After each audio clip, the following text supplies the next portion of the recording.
Hey, what is up, everyone? I am under the weather, so I apologize so much if I just seem a little off or very short. Um, this is a topic a lot of people have wanted to talk about for some time now. Brandon has chosen to address some of these questions, and I want us to all please be respectful to him, whether you agree with his answers or not.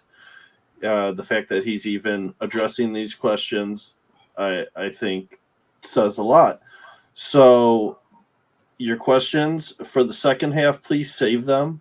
We will make a note to say that we're opening up for questions now.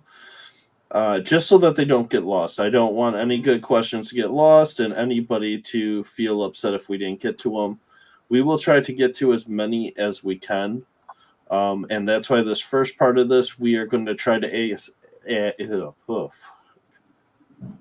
going to try to ask the basic questions that we've seen going around. So hopefully that will answer some of those for you, and then you can chime in wherever you need to. All right. So, with that, Brandon, thank you for taking the time to out of your schedule to come here and address some stuff. Now,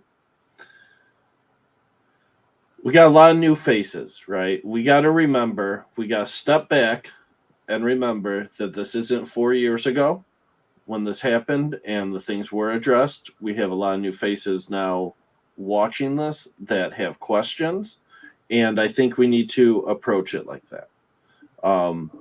I will, since my part of this is very small, I don't know why I keep getting brought into this. I was never affiliated with CS.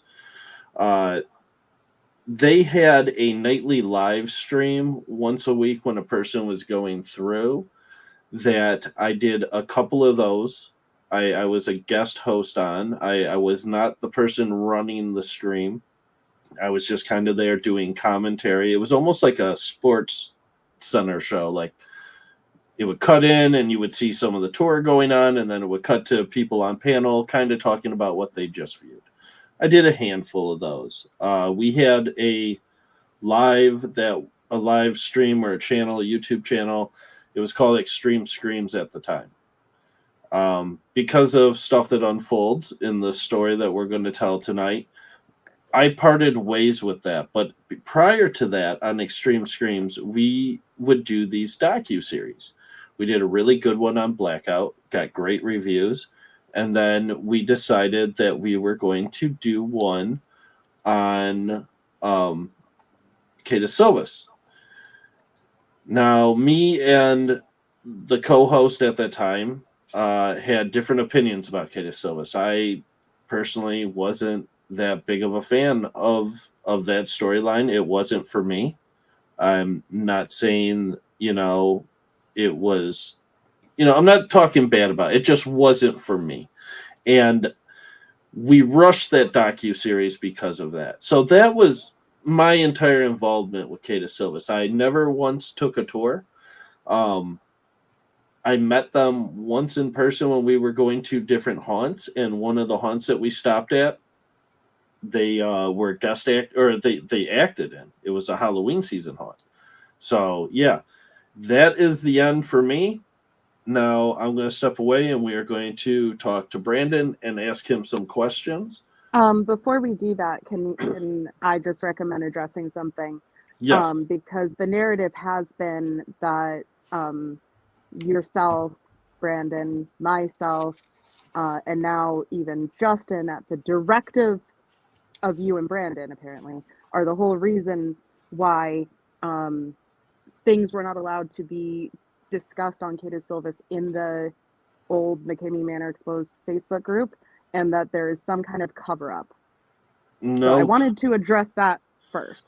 Yeah, so there was, and Brandon, I'll let you chime in a second. There was no cover-up.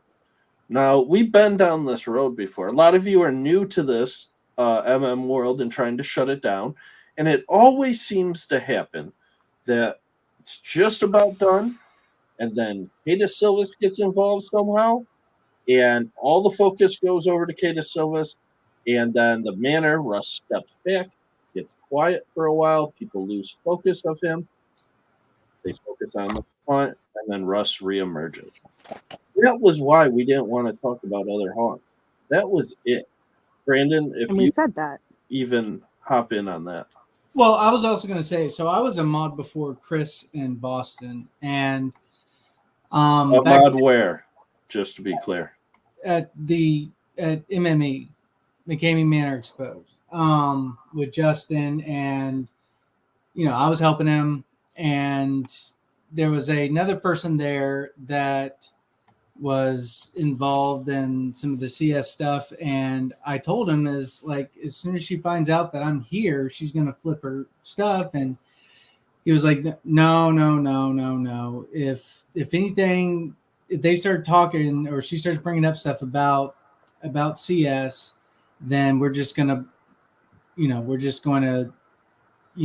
delete the comments, and if they keep it up, then we'll block them, and if that person brings it up and causes a bunch of drama, then he was going to kick that other person, right? The other person who was an admin at the time.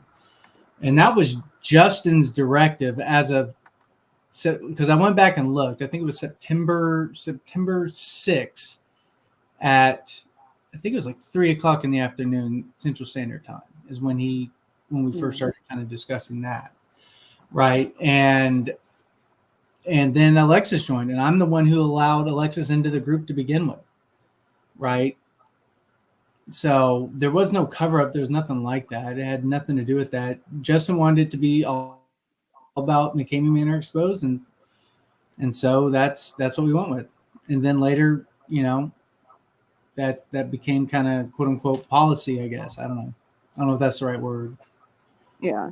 No, that was well said. And I think just the whole, I hate to use this word, but it is very true that the whole Kata Silva stuff, it does, yes, and we're going to go over that in this interview. Yes, there was one specific tour where somebody had issues with that. That's what we're going to discuss tonight. But that whole conversation tends to drive up a bunch of drama and offshoots into group chats from back in the day, and just a bunch of people from different Facebook groups and drama. And that was something that all of us wanted to avoid having when the focus was on Russ McCamey and taking McCamey Manor down. So I just wanted to make sure we got that in before we started the interview. So first off, a big thing that I see flying around, Brandon, when it comes to your title at Kata Silvas, what are you?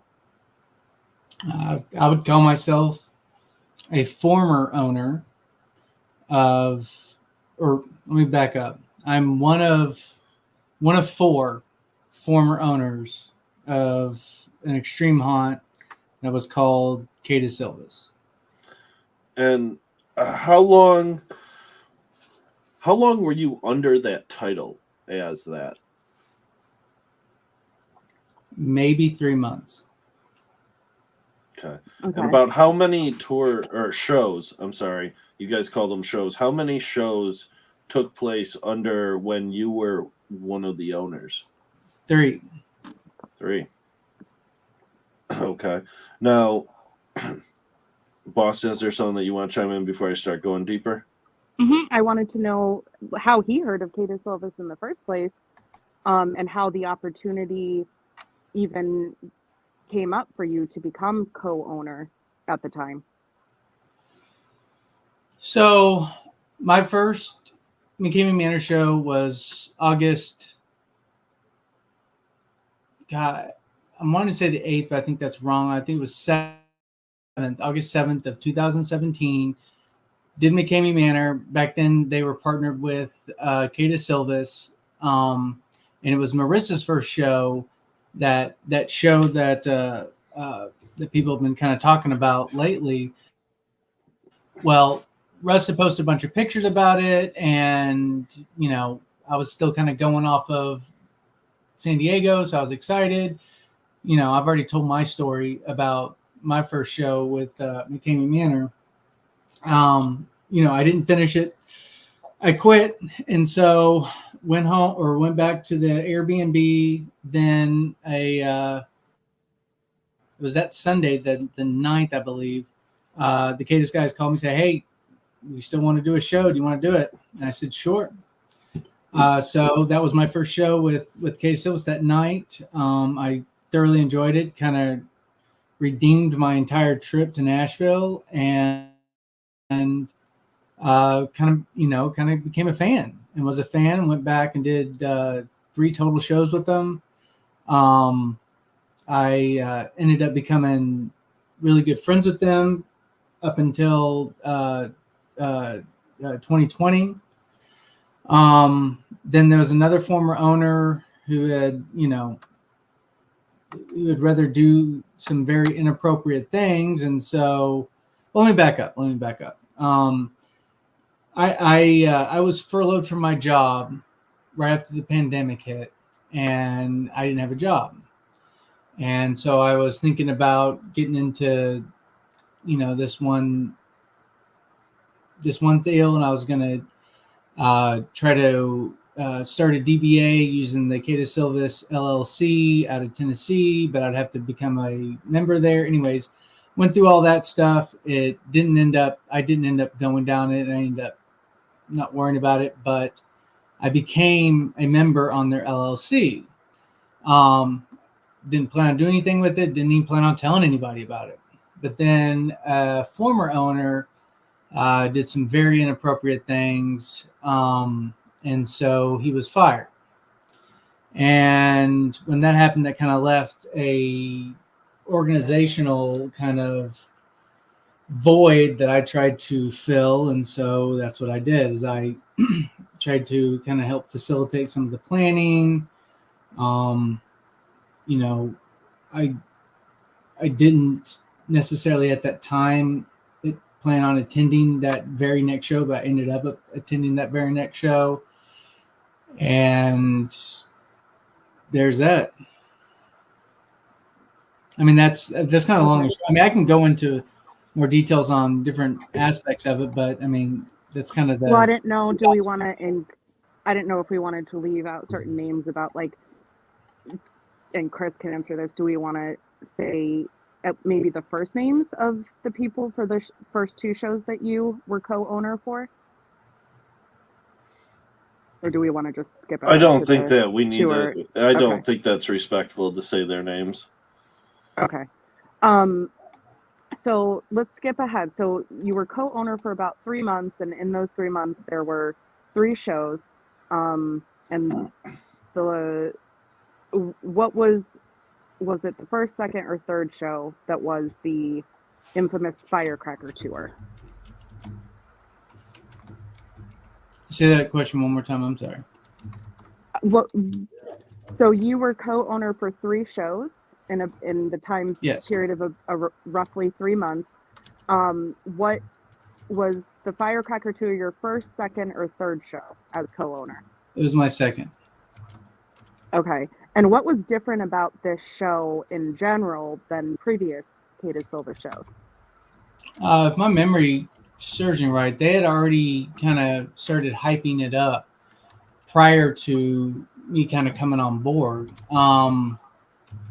It was going to be the first show where we didn't just do one person, where it wasn't just like a singular contestant that came through. Okay.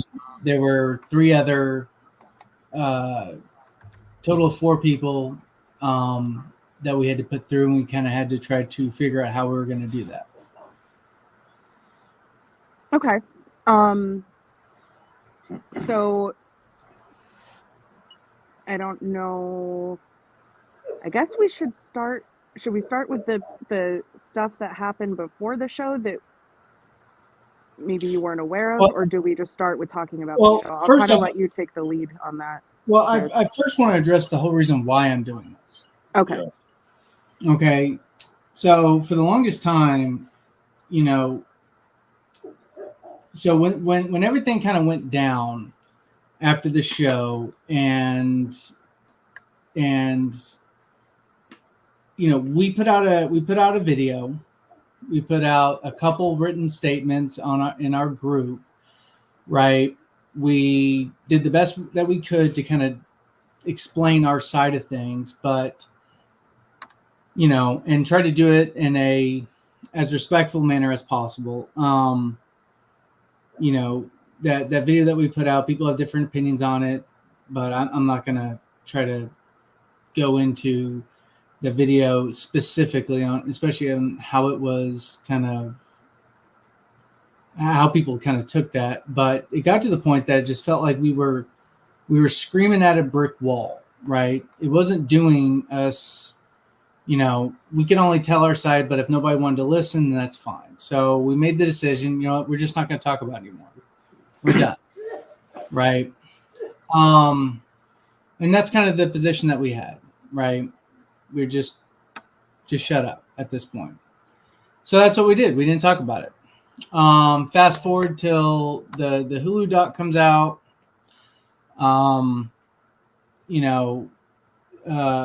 CS gets brought up again, which was inevitable, but we as a group, we maintained that we're just not going to talk about it.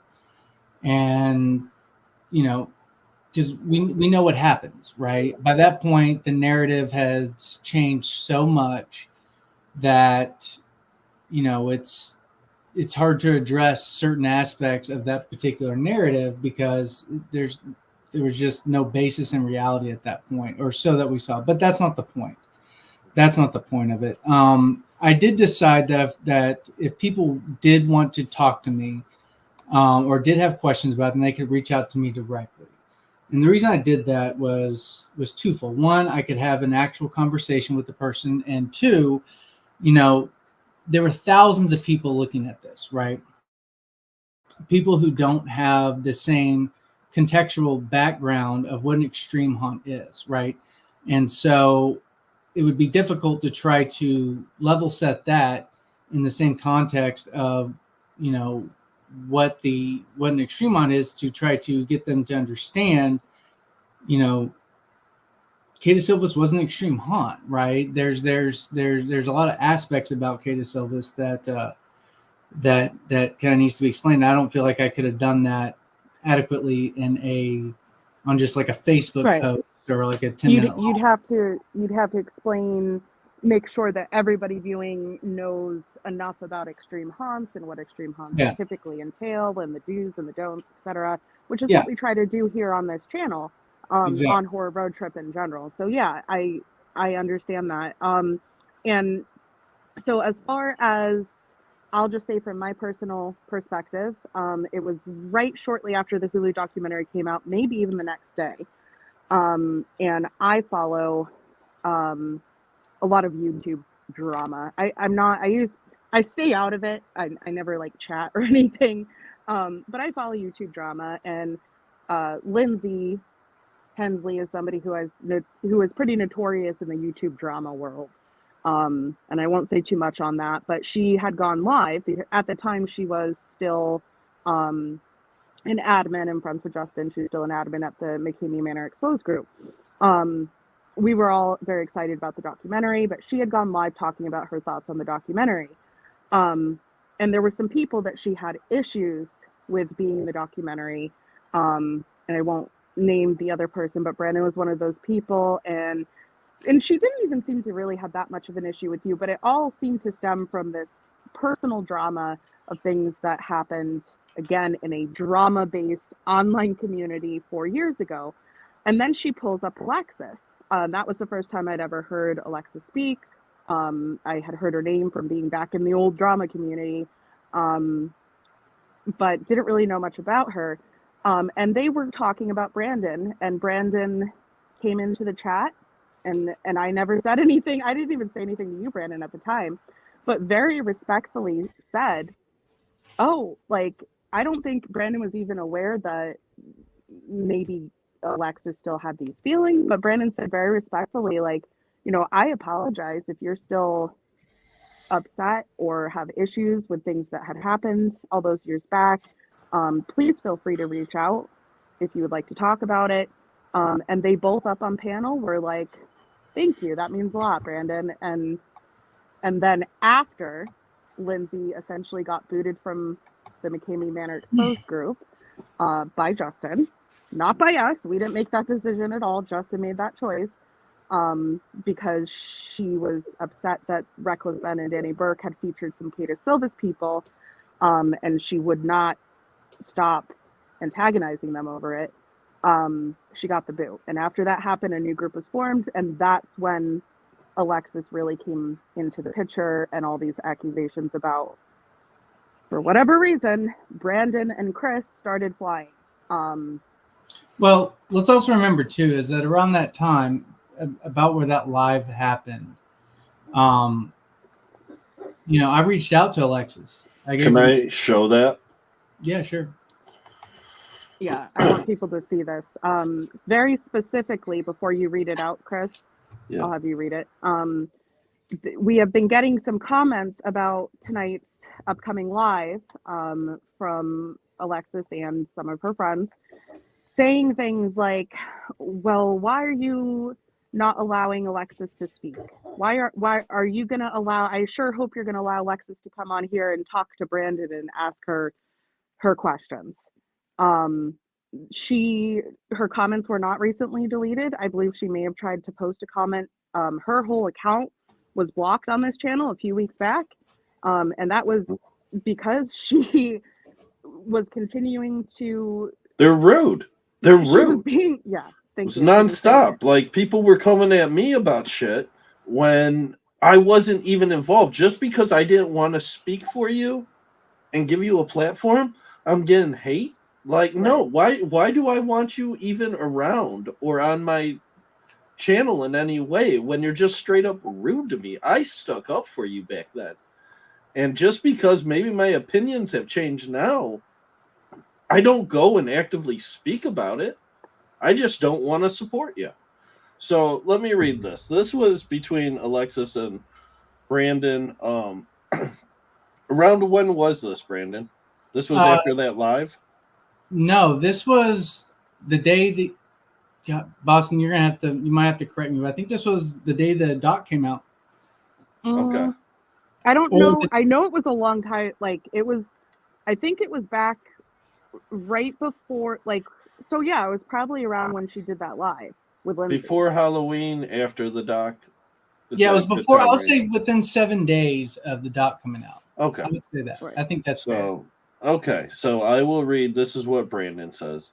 Okay, so I hope that you get this message. My messenger is acting weird.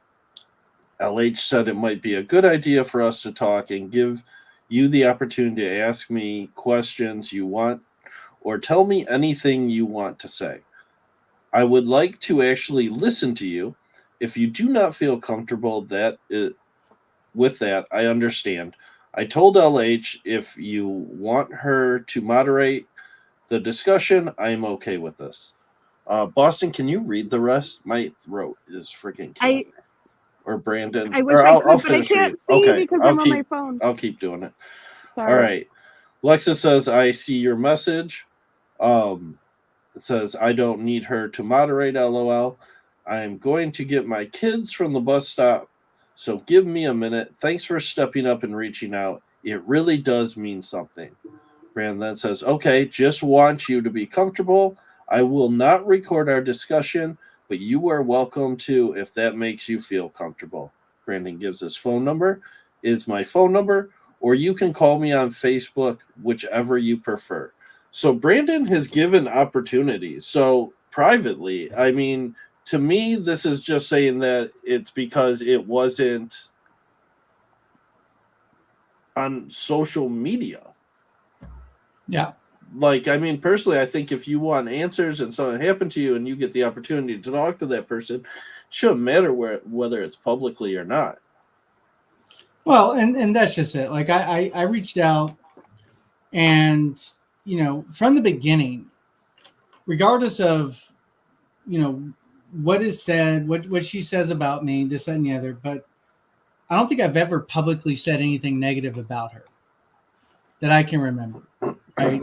In fact, when people did reach out, when I did make that offer for people to reach out, and again, I did it to, to an audience of, I'd say of a relatively large size, only 2 people actually reached out, and I talked to them as respectfully as I could. And even in those conversations, I didn't say anything negative about Alexis, right? And I've sent those screenshots to you, and even one of them, I don't know who it is, but one of the mods of whatever hate group that she's in,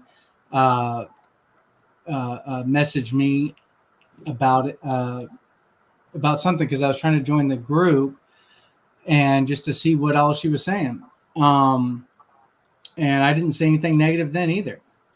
Right. And I'm not going to, and I don't plan on doing it tonight either. I have nothing. Can I say something right here? Yeah, go ahead. To Alexis. So I didn't want the San Diego actors to speak out. I'm just exposing them. I never asked one of them to come up and publicly speak.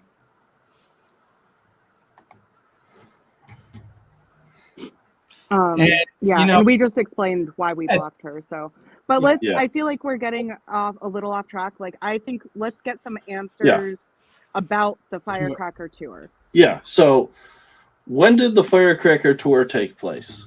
July 4th, 2020. Okay. And I don't really want to say names of the other people that were in it, going through it. I mean, I'm fine with actors' names, but not the participants. So how many participants other than Alexis went through this tour? 4 total. And was this the first time Alexis had ever been to Kay de Silva's? No, she did another show. I don't remember the exact date, but she did another show. I think it was in May. I could be wrong on that, though. But you were not co-owner at the time of her first show with Kay de Silva's, correct? Right. Nope. Okay. And as far as you are aware, was the first show acceptable to her? I believe so. From everything that I've seen at around that time, I mean, she was one of our top fans in the group. And when I say that, I mean, I think she even had that badge that we gave out, and she was very active in the group. Okay, so you're referring to a Facebook group. Yeah. We had the Kay de Silva's Facebook group. I can't remember the exact name of it off the top of my head, but it was the Kay de Silva's tour group or something like that. I think that's what it was called. Okay. So much like the McKamey Manor having its own Facebook group, Kay de Silva's had their own Facebook group. Okay. Yes. So she had done one show previously with Kay de Silva's before you were one of the co-owners. And then it was her and 3 other participants for this Firecracker tour. And this was, like you had said, the first time that there were multiple participants going through at a time. So we've got the show, I guess, maybe now is an appropriate time to ask this question. There has been lots of talk about some kind of potential conspiracy that you yourself, Brandon, is being accused of this. Everybody, all of the actors and co-owners of Kay de Silva's, the other participants, that they were all in on to specifically target Alexis. This was happening before the show even started. Was this something that you were aware of, and can you expand on that? At the time, that's absolutely untrue. So the Firecracker show was by far our most expensive show. We had been planning it for months. We were all really excited for it. We brought in some guest actors. It was going to be kind of a big deal. I even looked into renting a helicopter at one point so that, Rhett could, have an entrance and we could have something to put on video. Damn. But no, I mean, if it was a conspiracy, then that would have been a complete waste of $10,000. And I know, and I can only speak for myself. Well, I think let me explain. Time out, Boston, real quick. before you re-explain that, I just want to say for chat, respectful comments only. This goes both sides. Please be respectful and do not attack Alexis while she is in here, as she is not going to attack Brandon in return. So please, let's full respect both sides. And a reminder for everyone that once we're done with our questions for Brandon, it's going to be questions and answers for the chat. So hold your questions off until we get to that point where we can focus on chat. So Brandon, I think maybe you misunderstood so my question wasn't like, was the show put on just to get at Alexis? My question was there group chats? And I know that there was a group chat, right, with Lexus and the other participants. Was that something that was started by Kata Silvis or part of the show in any way, shape, or form? As far as my memory goes, Kata Silvis did not start that chat. And as far as I know, there were no main primary members of Kata Silvis in that chat. And by primary members, I mean either myself, Rhett, Grace, Witness, any one of those people, right? Any of the co-owners or primary actors with Kata Silvis? Yeah. No, I don't believe, as far as my best recollection, I don't think any one of us were in that chat at all. Okay, because it's very possible that, and I'm not fully aware of all of the context. I do have more information on this that I don't think is anyone's business, but Alexis is free to share it. I think she has been sharing it. There was some personal drama issues that maybe went on between some people, whether it was in group chat or Facebook chat or whatever, but it was personal drama between her and other people who may or may not have been there that night, but not Kata Silvis directly, and certainly not something you are aware of, and not a conspiracy by Kata Silvis to go at her in any way. So the CS merch girl was in that chat. That is CS merch girl. I don't know. Were you aware of that? Who is the CS merch girl? Katie. Katie? Yeah. She might have been. I don't remember though. I mean, like I said, I wasn't in that chat, right? Like, I don't know any of the comings and goings of that chat. I don't.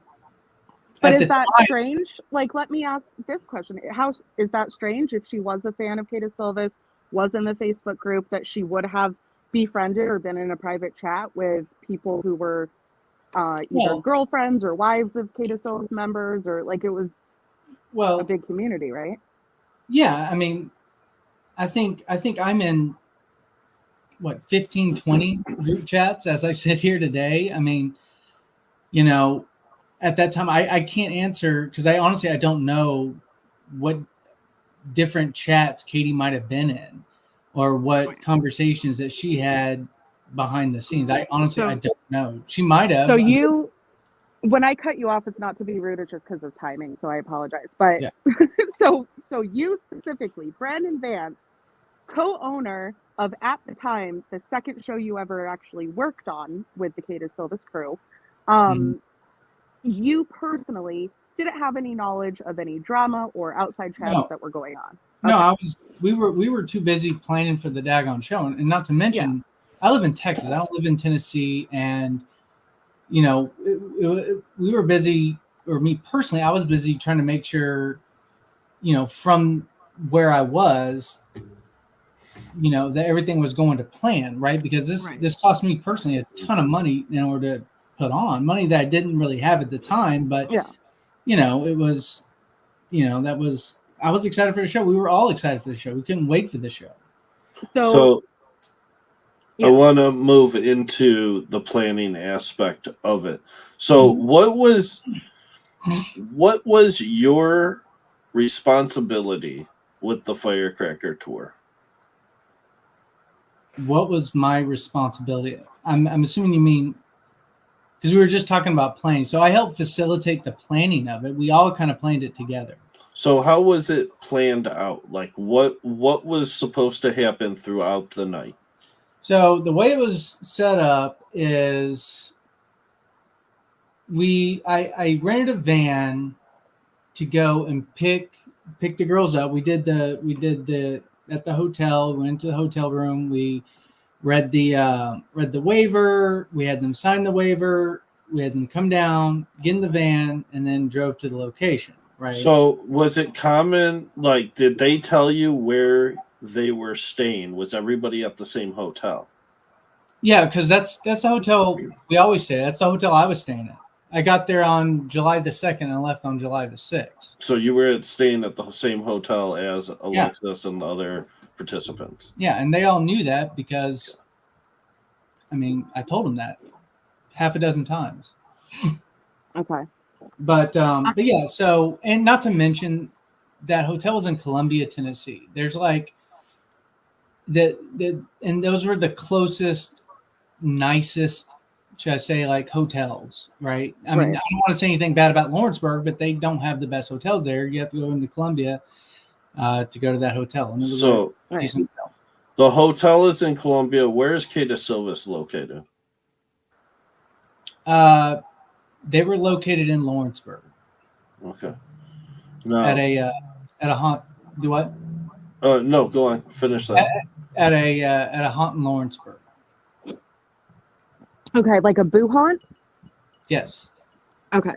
So it was, and I've heard before that the property tended, like where the show was actually taking place, from show to show, contestant to contestant, it tended to change. It wasn't always on necessarily the same property. Is that correct?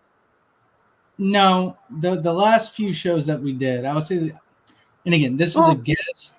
It's a guess, maybe the last five shows. Okay. But I just know from the history. Okay. Mods, before you boot this person, none of us were ever actors for Russ. So you can fuck off. Go ahead, boot him. Okay. So I know that there were shows done probably before you even came on that were in different locations. So all I'm getting at is that this show, it's a group show. It's the first time where there's 4 participants going through at once. You are at a location that also is a boo haunt. And I would make the assumption myself that because there was 4 participants going through at once, that maybe more actors than normal were brought on. I don't know if that's true or not, but do you want to talk about that as far as the planning goes? Like, who was supposed to act that night? How many actors did you have? What was the plan as far as splitting up the 4 participants? Well, the main actors.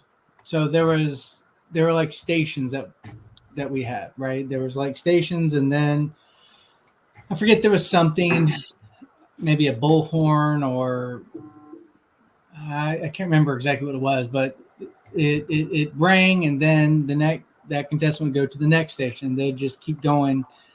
It wasn't exactly a circle, but you kind of get where I'm saying, right? And then there was a main actor, a main CS actor at each one of those stations, and then they had a cameraman with them, or they were supposed to have a cameraman with them, and maybe 1 or 2 helpers. And then we had several runners. We had a RN, a registered nurse that was there. We had an EMT and a paramedic that were also there. Okay, so fully staffed, very fully staffed show. And from what it sounds like, is it true to say that the majority of the show, or maybe all of it, the 4 participants were all separated? Like they went from one station to the next. It was never like all 4 at the same time. Well, at the very beginning, we went. It was by the van. It was by the barn. Is where it was kind of the beginning of the show, and we kind of had like a kind of a show kickoff, and then that's when the show started. Then each one of the main actors took whichever respective contestant to their different spots, right? Now, when you say main actors, I would assume that means not a guest actor. It would be a main actor, and maybe they had a guest actor or 2 with them. Yes. Okay, and were you an actor? I acted a fool for maybe the first 5 minutes, but I'm not an actor, right? And I wasn't. That wasn't the role that I was there to play that night, and that's not the role that I did play for 95% of the night. The majority of the night is I went from different locations with Katie, who was over, which I think Chris or somebody referred to her as the merch girl. She wasn't.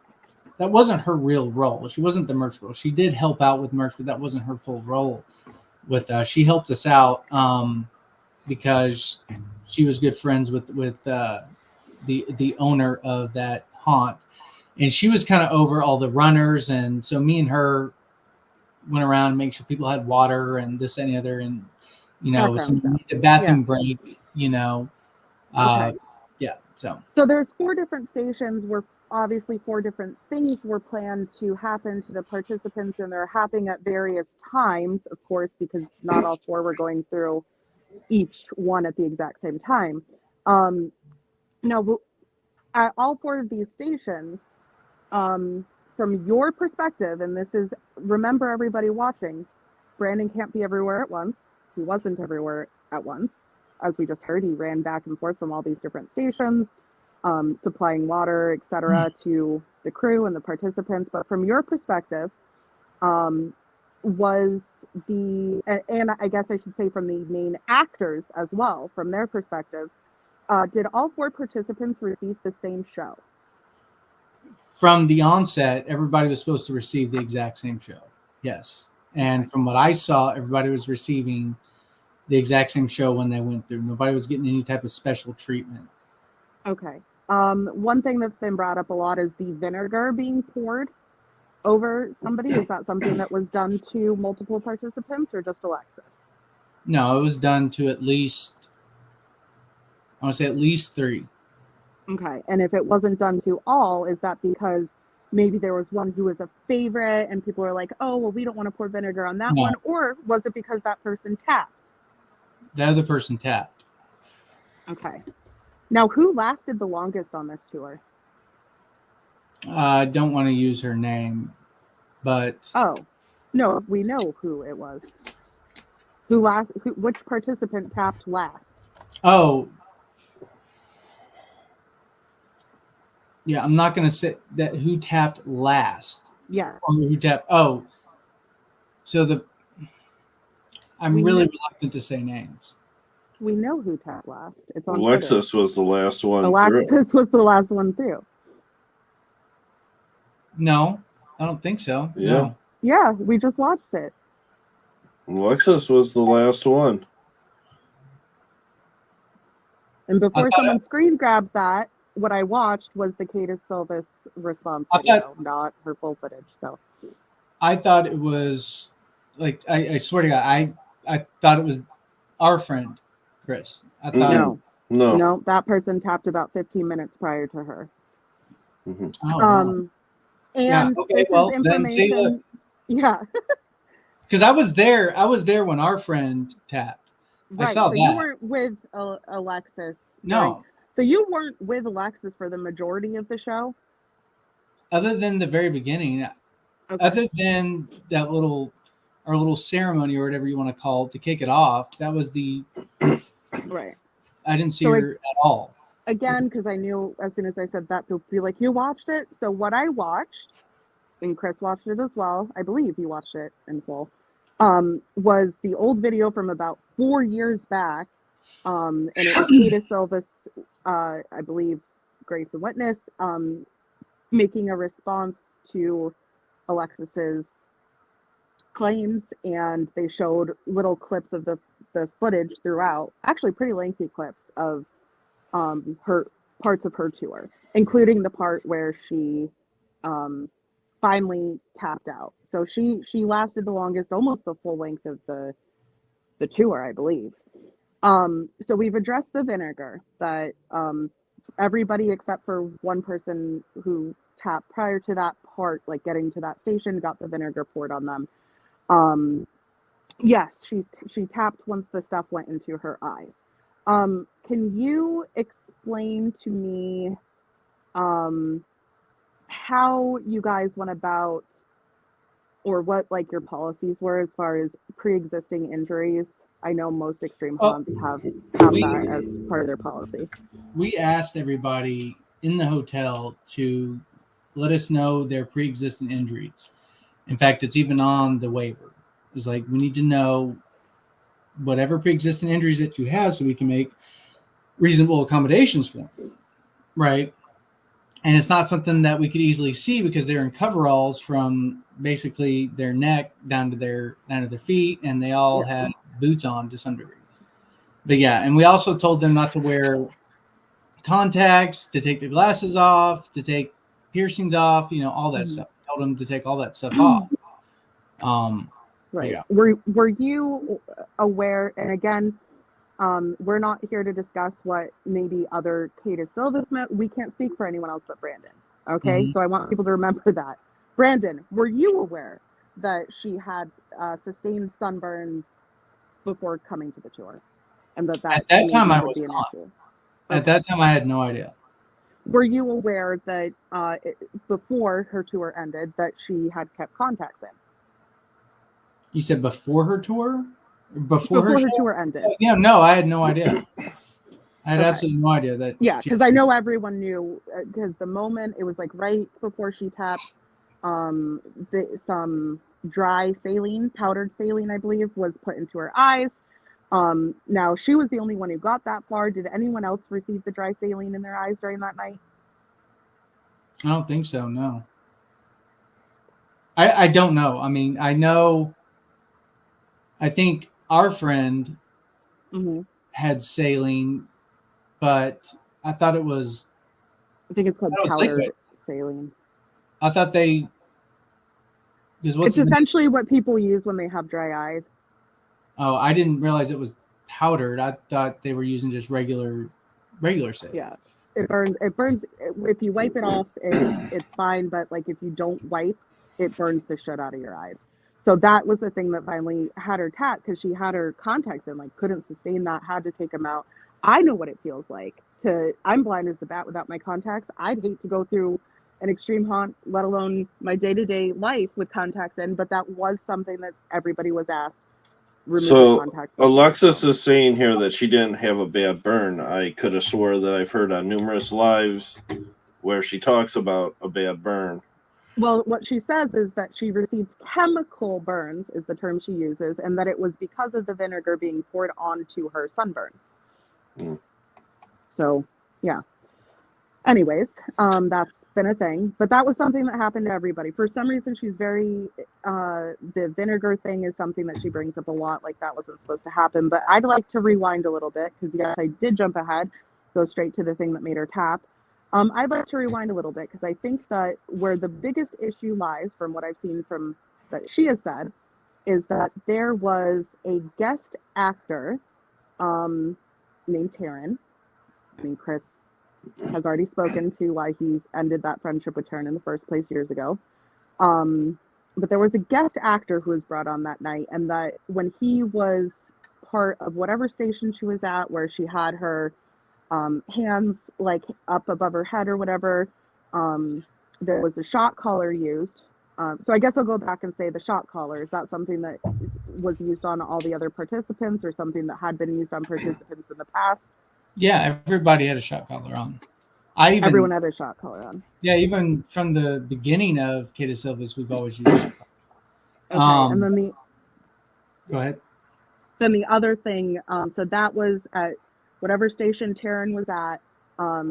Well, Taryn to be fair, I think I need to say this. So Taryn was supposed to be with one of the main actors. Okay. At some point he left. And I don't remember when he left, but at some point he left. And that, well, the main actor he was supposed to be with was Rhett.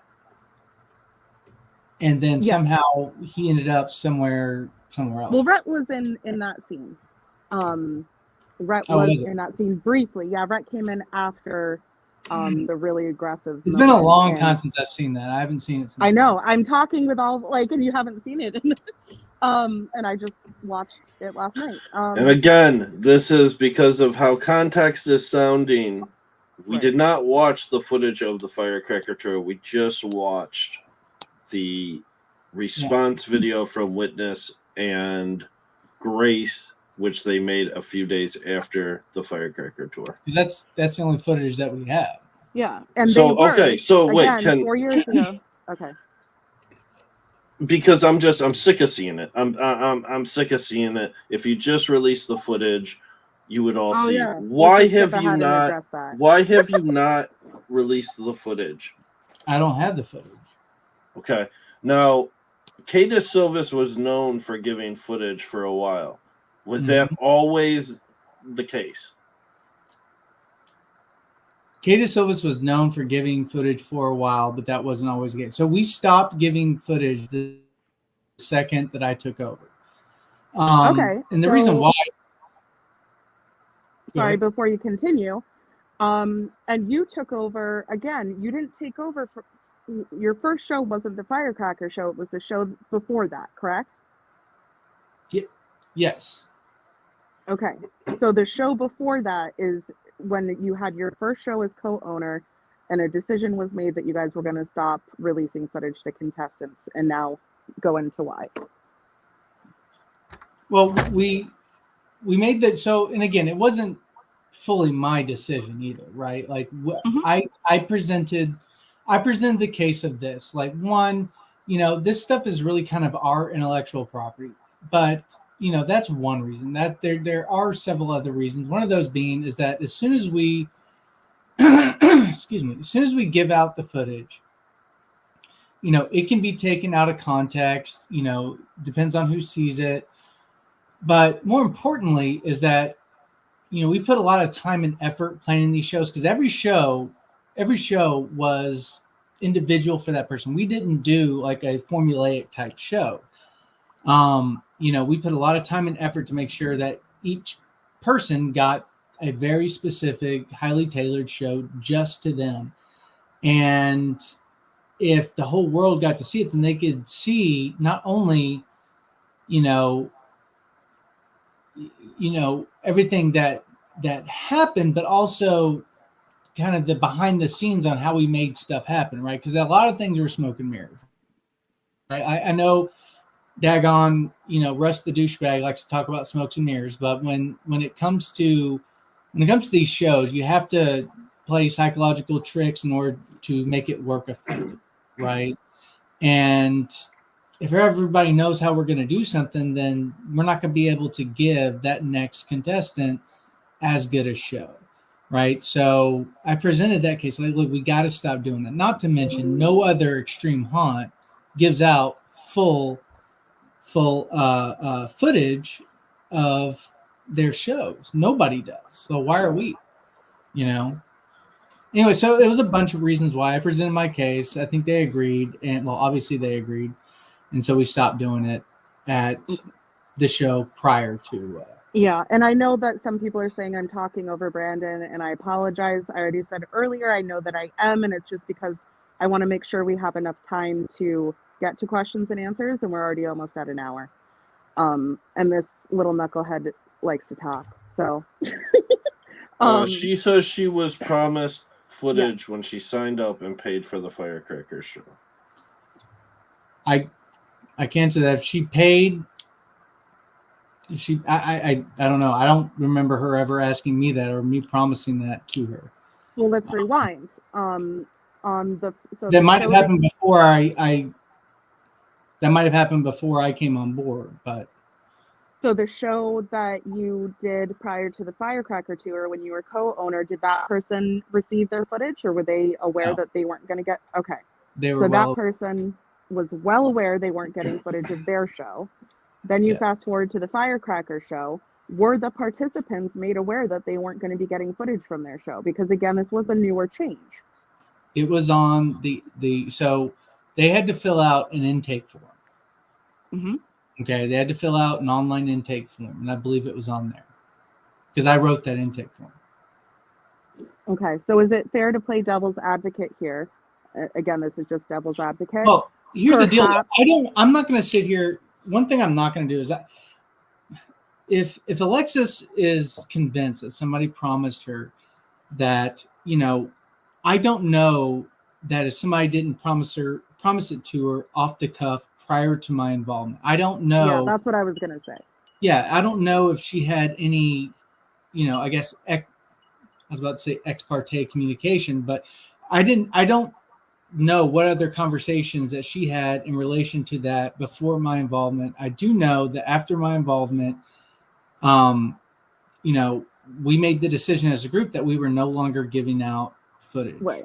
So it's possible she was a fan, a Kata Silva's fan. She was friendly with a lot of the people, maybe even friends with a lot of the people involved with Kata Silva. So maybe somebody at one point was like, "Oh, we'll make sure you get your footage," something like that. So but I don't want to sit here, and I don't want it to come across as if I'm calling her a liar either, because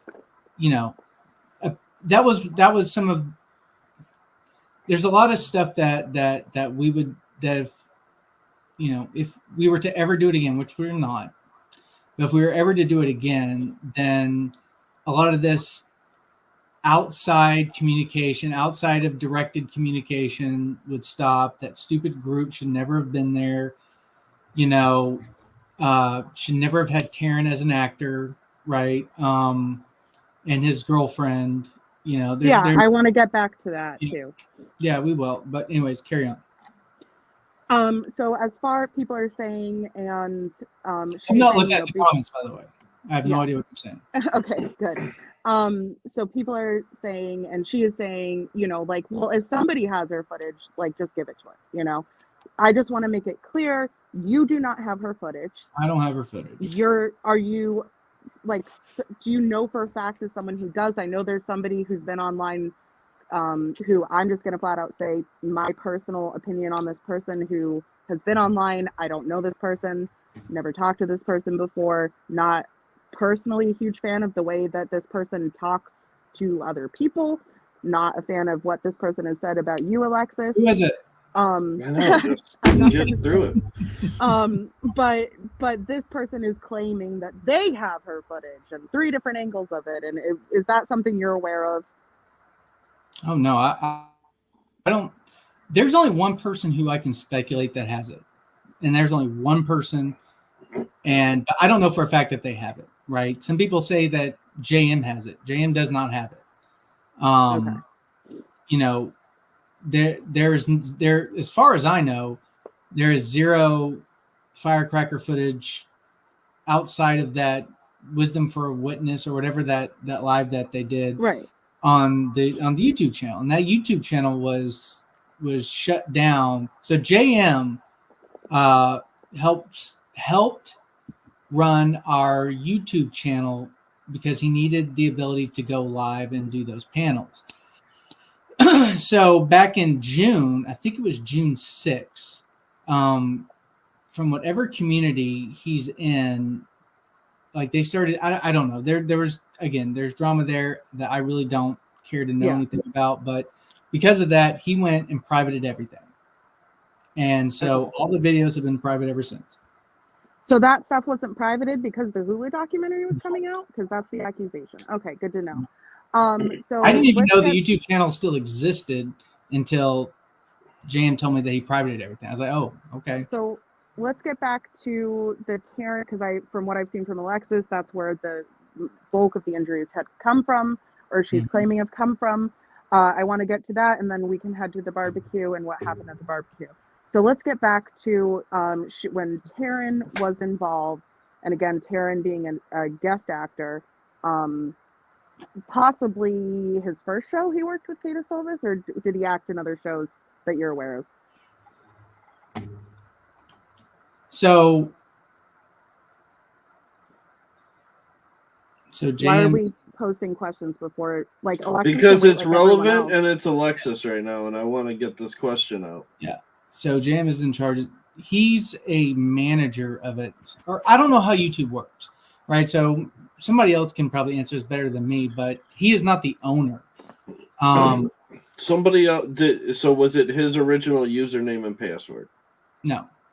Okay. So he Okay. is not the owner, but he has access to it. Okay. All right. So my question was, to your knowledge, was Taryn a guest actor on any other shows, or was this the first Katie Silva show where he did any kind of guest acting? So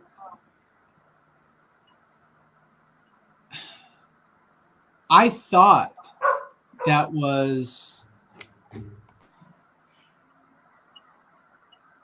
might have been his second time. Somebody told me recently that he did the show prior. I don't remember him being there, but I'm not going to sit here and deny that he was, because I honestly I don't remember. I truly don't remember him being Okay. at the He show. Yeah, we acted have a in few 2 people. shows. Okay, Yeah, we so have a few people saying he acted on the tour previously. Okay, so when he was with Alexis, the claim is that, and I have seen, again, in the same little response video that Grace and Witness put out, I have seen, I believe it was a guest actress named Millie, was maybe the guest name at the time. I did see a cigarette get put close to her face. Then there was a bunch of different angles where it was hard to see who was around, but she is claiming that she received cigarette burns from Tara Neal on her neck. Is that obviously you weren't there in person, but Yeah, to the best of your knowledge, is that something that happened? So this is all I know. Because I was not there, I can just go off of what people told me. Because I asked Taryn that question probably 20 times, and he swore up and down that he never did. He said he got it close to her, but he never touched her with the cigarette. I asked the other people who were there, and they said no, they didn't. I really can go, all I can really go off of is that video. I can go off of what the other people that were there have told me and what Taryn himself has told me. And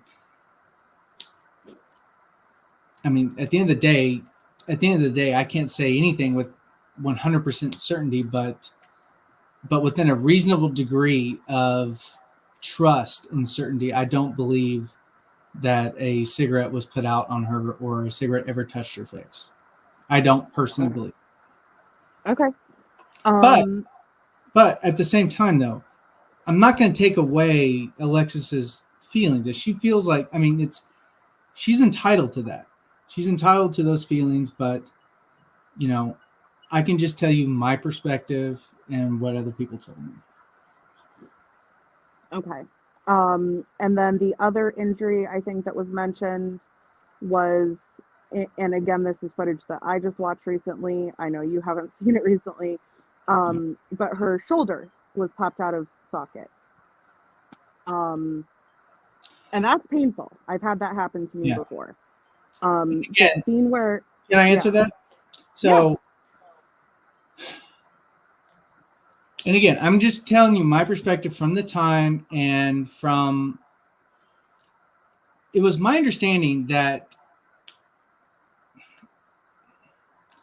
that happened a lot with Alexis. I don't know that to be a fact, but I remember that being said. It was either by her or it was by somebody else. And she said that happens a lot. All you have to do is pull it and or do something to it and it'll pop right back in. And I think when it did happen that the show stopped, and I think she told the person that was near her how to pop it back in. How to pop back in, and that she wanted to keep going. Yes, and I can confirm this because I just watched it. That's exactly what happened. Wait, that's on the show. What is that? What video was? That's on the one video. Grace, the one with Grace and Witness when they're reviewing clips of it, and they show her say, my shoulder's out of place. Please, somebody pull it. I don't know who it is that grabs her arms. But they all stopped. They all stopped their show, made sure she was okay, and she gave the thumbs up. I want to keep going. So I think, I mean, it's up to you. Have we addressed everything, the injuries talked about on the show specifically, Chris? I believe that we've addressed all the injuries. Well, so all the participants, other participants may have gotten the bath thing where the shoulder happened to her. Well, Did look, the at other the end of the day, one last thing. Did any of the other participants have the wood thing on their shoulders? all of them I did. don't know what all of them did. Okay. Yeah, we were making them. Well, we weren't. They were being made the day and night and morning and day of. It took forever to make those things. And yeah, we made one for everybody. Everybody had one. Okay. So before we go into the barbecue, I'm gonna just ask Well, from I'm going to your say this. At the end of the show, I was extremely proud of everybody because everybody did extraordinarily well, right? Like even Alexis killed it that night. I was extremely proud of her. I was extremely proud of everybody, right? But those are my own personal feelings, right? And after the show was over, you know, I felt like everybody was proud of themselves. There's one of the two contestants were rather introverted, and one of the contestants, especially, I've never seen her be so gregarious and so happy and so kind of elated, right? Even though she was wet and I'm sure it was miserable because I remember it being super hot that night. She was super happy with as far as she got. And I remember Alexis being very happy because I had to drive them all back to the hotel, right? Me and one of the guests, she wasn't really an actor that night, but I think her role was a runner. So me and her got into the van. We loaded everybody up in the back of the van and drove them back to the hotel. And all night, the entire drive back. So it took a while to get back. I think 30, 45 minutes. And they're all, hooting and hollering and kind of happy about, and we kind of recanting stories and talking about it. And, everybody seemed, kind of very, very happy. Just like, everybody who's been to an extreme haunt knows what that feeling's like, right? Especially when you've been with other people, right? And so once I got back to the hotel, I let them out. A couple of them stayed outside to have their little smoky treats, and I think they were all planning on going to eat breakfast. And then I went back to the location to finish cleaning up and getting ready for the next day. Okay. Now before we get into the barbecue, I guess my last question would be, during the show, Mm-hmm. when the show was going on, did you, Brandon Vance, have any knowledge at that time that there may have been some personal drama going on between Taryn, perhaps Taryn's girlfriend at the time, and Alexis, one of the participants? I had zero knowledge at that time. Okay. Zero knowledge. So but then again, I didn't seek it out either. I was busy, right? I was way too busy to seek that stuff out. Okay. So then the next day is the barbecue. Now, what was the barbecue? What was the purpose of it? And how was, I guess, Alexis's demeanor when she showed up? Well, so the whole purpose of the barbecue, because at that point, I don't think we had done it at kind of like that scale yet. But the whole purpose of the barbecue was to congratulate, we called them the firecrackers, to congratulate the firecrackers on an awesome show. That was the whole purpose of it. And we had gotten a bunch of fireworks. We'd gotten a bunch, I'm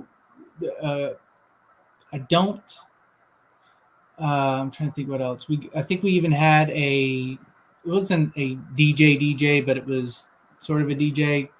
Entertainment, yeah. Yeah, it was entertainment there. We served food. I think we served hot dogs and hamburgers. And, it was just supposed to be a party, right? And so I got there to help set up and this, that, and the other. So I got there early, and everybody else drove themselves, including all the contestants, and all the contestants showed up. I briefly remember Alexis showing up, but she didn't. When she showed up, she wasn't angry or upset or anything like that. Not that I can remember. Nobody was.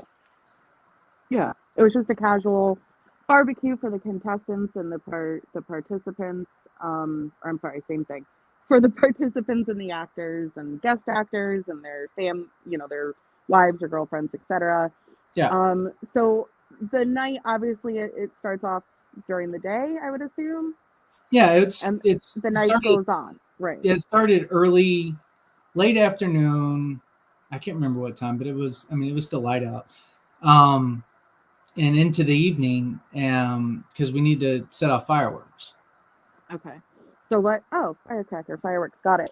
So let's fast forward then to the footage that Alexis has showed. She had I think she said she was even unaware that it was there at the time. But there was a dash cam in her car, Well, we need to back up a little bit. Okay.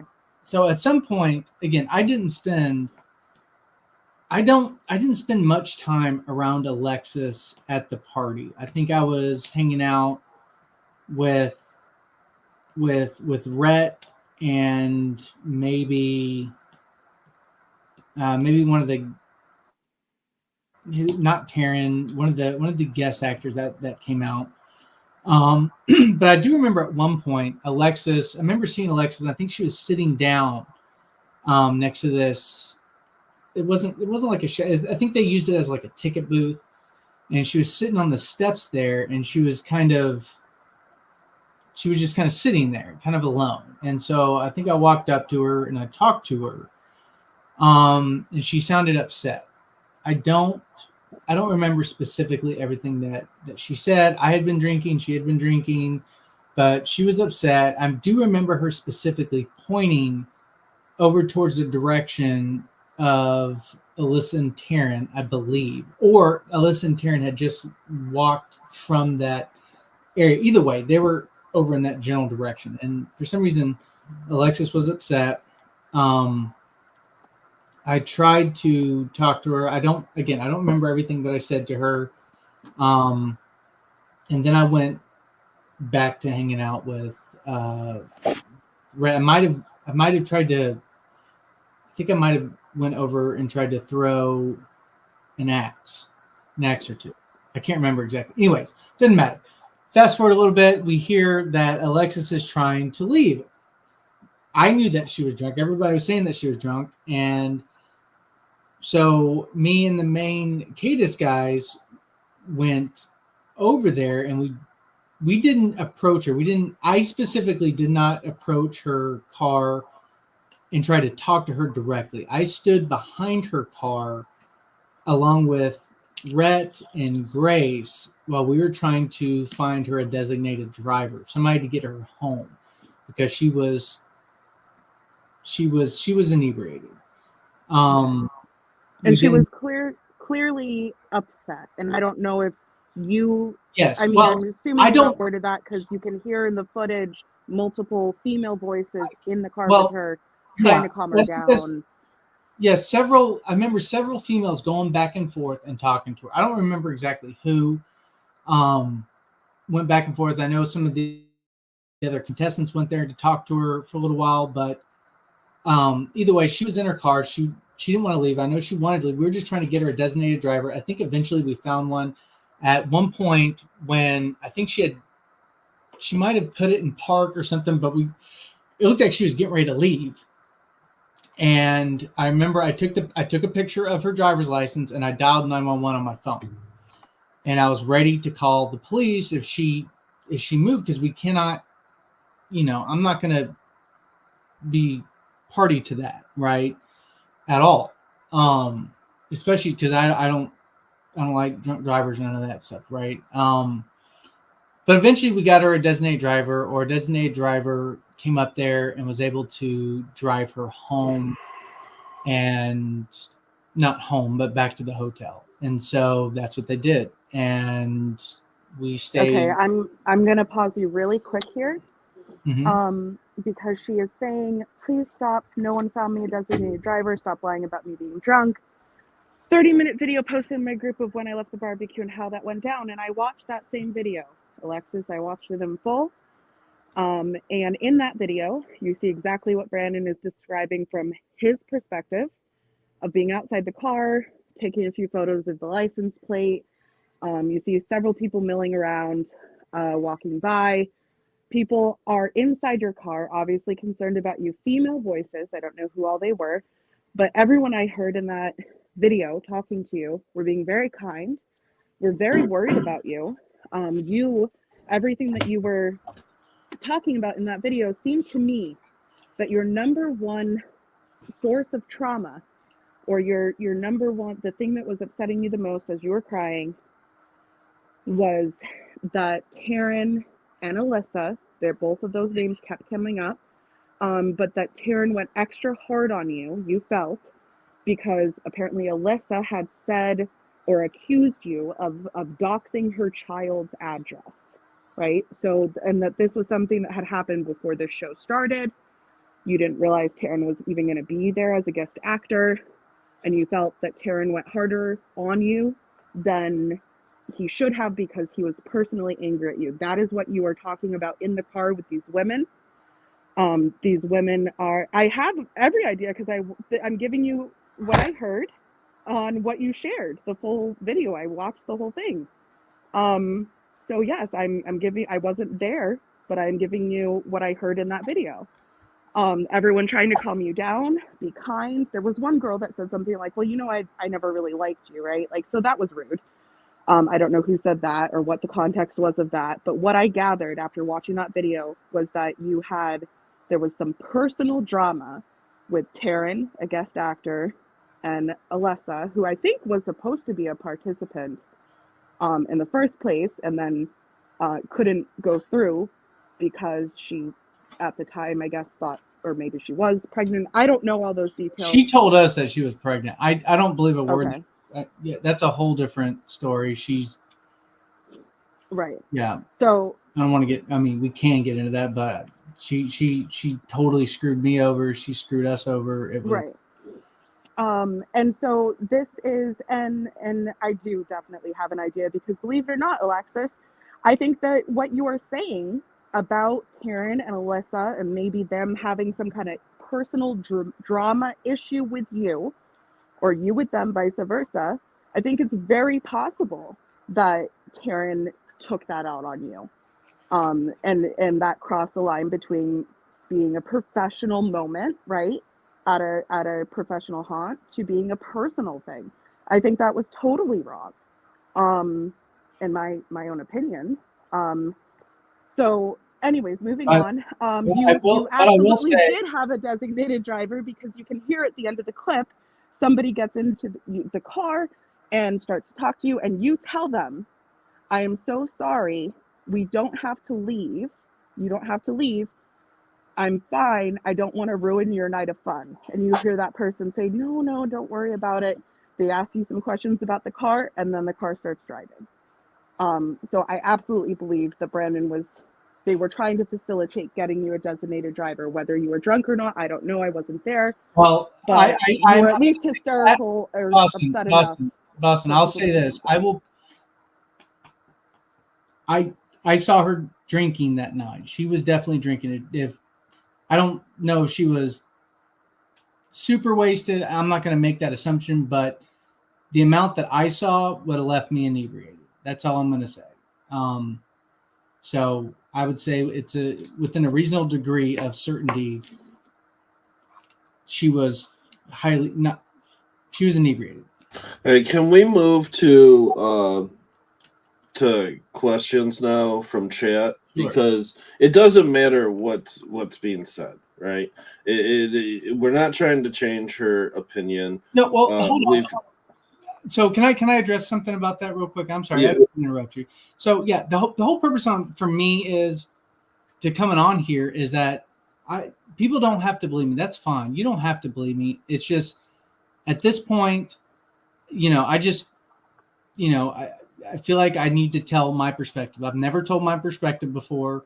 I've never had a platform to tell my perspective before as far as this goes, right? And I saw some very inappropriate and hurtful comments made by Alexis, her husband, and I believe it was also her brother, making fun of my disability, making fun of my service, making fun of all this. I mean, they also said I did brain and jazz hands, which I think is actually hilarious. So you can keep that up. But But I think it's totally inappropriate, especially when one of those people is a service member, and to sit there and degrade me for the shit that I went through, and having PTSD and all this stuff, and the fact that I wore a grunt style shirt. Like, who gives a shit? Which, by the way, I didn't pick that shirt on the for the Hulu doc. The director did. Renzi said, "Here, I want you to wear that shirt," and that's the shirt I wore. So, I feel like I at least once I should have the ability to tell my side of the things, right? That's one of the reasons why I'm doing this. So, yeah, and here's the thing: it's a bunch of lies. I don't remember, and I don't know. Well, Alexis, it's because you're going after the wrong person.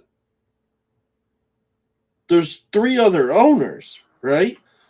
The stuff that happened, that you're just going after Brandon, but you don't mention these other people. You only mention Brandon. But I never touched her. I never laid a finger on her. She tried.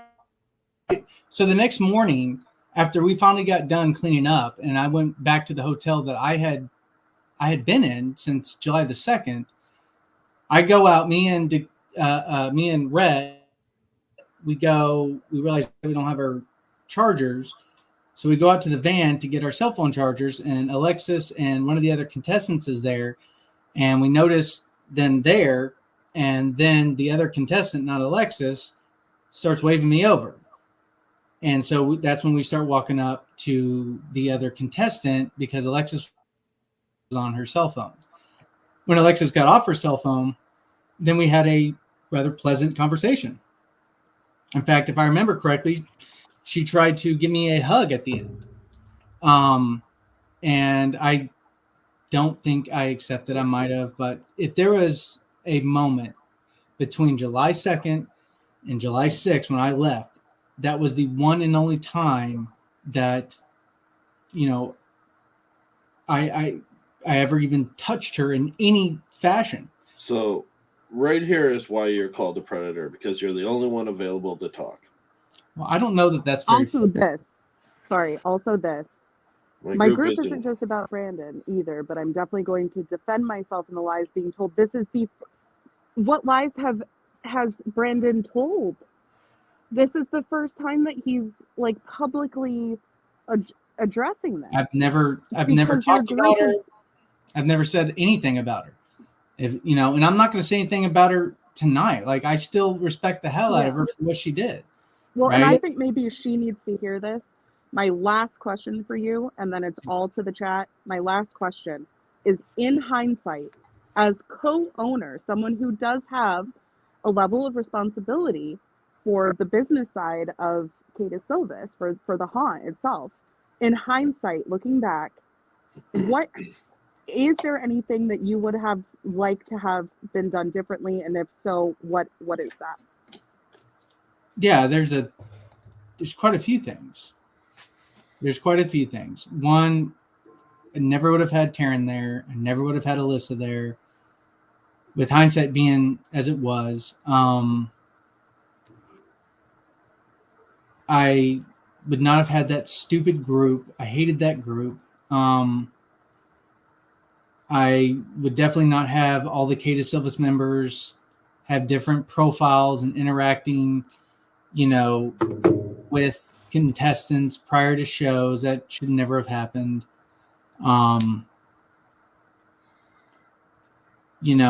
There's hindsight being what it is. There's a lot of things I can reflect back on and think, man, there's a lot of things that we should have done differently. But I doubt that there's any business or any extreme haunt that can't say the same, right? Like, I know I'm definitely not alone in that. So, okay. Are we good to move on to questions from chat now? Sure. Yep. All right. Go ahead, guys. This one's more to Alexis, but why not go after Taryn? Why not go after the others who barely involved and have no idea what happened for the facts. That's a good one. Where was I had that other one up? You called him a predator. Your husband called him a predator. Your friend Carrie called him a predator. Lindsay called him a predator. Justin called him a predator. It's also been said that Chris is a predator, and anyone with online immersives only do it to gather information on people. So can I say something as well in regards to that? So I can't control the internet, right? I can only control myself. And I personally am not going around saying anything negative about you. I've never made fun of you publicly. I've never done anything, as far as I know, to be just outright rude to this person. But this person and her family have made it seems their mission to like degrade me in every possible way. I think at last count, it was over 30 posts from what people have been sending me, because I'm not in any of these groups. I can just go off of what it was. And some of this stuff is just, it's just plain awful. It's just awful. Heather, I won't have her up because she's been nothing but disrespectful to me. So I really could care less to help her in any way with how she has been to me. Completely rude, completely out of line, making this a public witch hunt on Brandon, obviously the biggest on Brandon, but also on Chris. Our friend Josh got pulled into it for some reason. Again, Alexis believes something happened to her, and I don't want to take that away. And I'm not here to take that away. I don't like the way that I've personally been, attacked online, this, that, and the other. But guess what? I'm an adult. I can look the other way and ignore it. And I've been ignoring it for years. And I will continue to ignore it, but I'm not going to sit here and try to shame her in any possible way. She feels like something happened. I tried my best to reach out. and talk to her, and she refused. Right. As far as I'm concerned, that ship has sailed. Right. I don't owe her anything. She's not entitled to anything. None of us created a separate Facebook group where we just talked all this shit about Alexis. None of us. No one here on this panel, myself and Chris included, Brandon most especially, no one here is trying to take away the fact that Alexis feels that she was a victim and that this happened at an extreme haunt called Cata Silvis that Brandon at the time was a co-owner. No one is trying to take away that fact. I believe that Alexis is what she's truly upset about. If she can look deep down inside, what she is truly upset about is the drama that happened between her and two individuals who were also at the haunt that night. One of them who was a guest actor who put his hands on her. Were hands put on her at the extreme haunt? Yes. Are hands put on you at all extreme haunts? Absolutely. Did the other 4 participants get the same treatment? Yes, they did. Was Taryn harder on Alexis is the question. I don't know. I can't answer that. I'm not Taryn. I don't know if he treated other people differently, but I think it's fucked up that he was even there in the first place. Well, Chris, I know you still have that up, but because I want to answer it personally for this. Go ahead. I want to say that she has many different platforms where she can go up and do this. She doesn't need to come up on mine. And if she asks somebody else to come up and they choose to, that's her own business. It's not an ego thing. I just don't want her up here. Okay.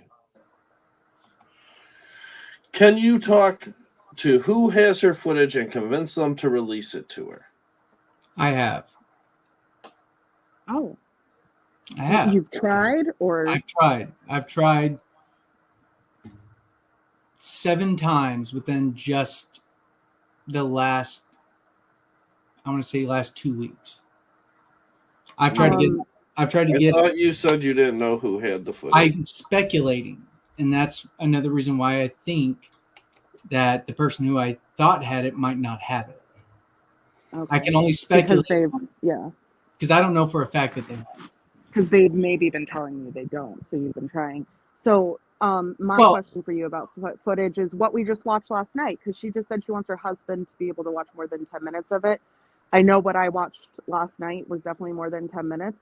Is that something, the original public statement with footage shared within that from Grace and Witness, is that something that anyone would be willing to give her? I know it's something she probably already saw. I'd assume her husband already saw it. Yeah, I think It was it's already definitely out more than there. 10 minutes. It's already been addressed in chat. It's not going to be on. JM has it, and he is not going to. And he's not going to release it? Okay. No. Well, again, not something that needs to be put on Brandon. Well, and it's not Because something I have. it's not his choice. Yeah. Okay. I'm sorry, I'm just going through chat. It's mostly just statements. Mm-hmm.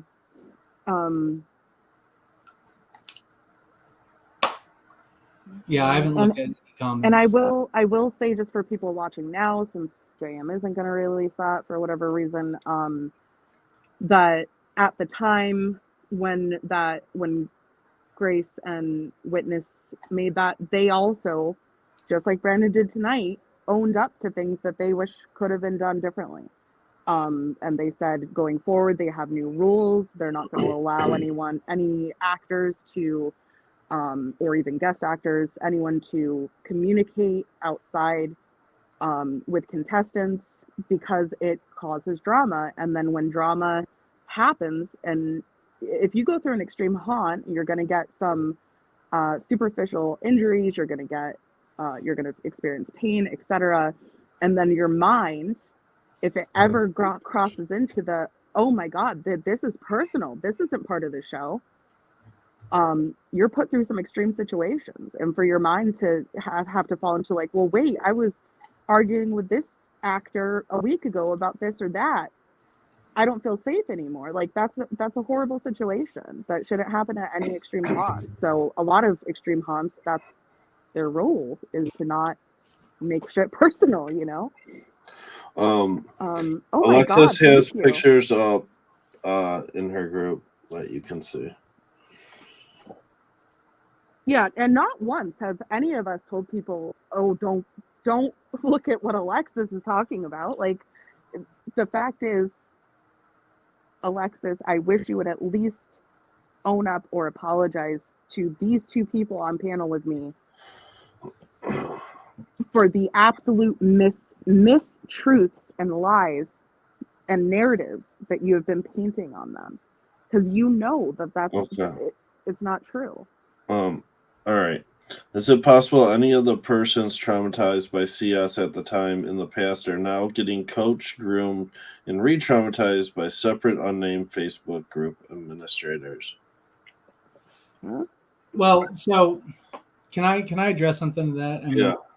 You know, that's one of the things, like up until I saw the personal ad hominem attacks towards myself in that group, I felt bad for Alexis, because I felt like Lindsay was totally taking advantage of her. And I found it despicable. I found it gross, because it seemed like that narrative kept changing every month, and it just felt like she was using her. And Alexis deserves so much better than that. I mean, she's a good person from everything, because I don't know Alexis, right? I just know of what I knew of her up until that show, and now I know how she's been, how she's acted towards me since that show. But I felt like that person that I felt like Lindsay saw a situation and just totally ran with it and just totally took advantage of her. And I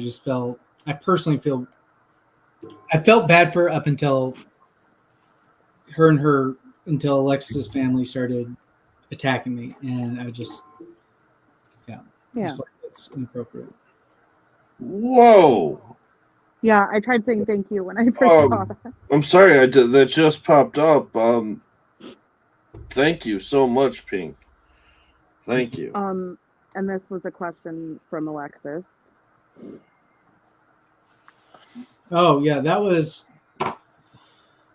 Well, that's getting into the whole Alyssa thing. Alyssa told us at some point, I think it was the show prior, I first became aware of it, but I think she'd been telling people before that she was a therapist. And this is the thing that kind of just makes me feel kind of disgusted, is because I sat and had a really long discussion with her about issues that I'm personally dealing with, because that's what I thought that she was. I thought she was that's what she portrayed herself to be, is a trained therapist, accredited. She used to use the words, what were they? Mandated reporter or something along those lines.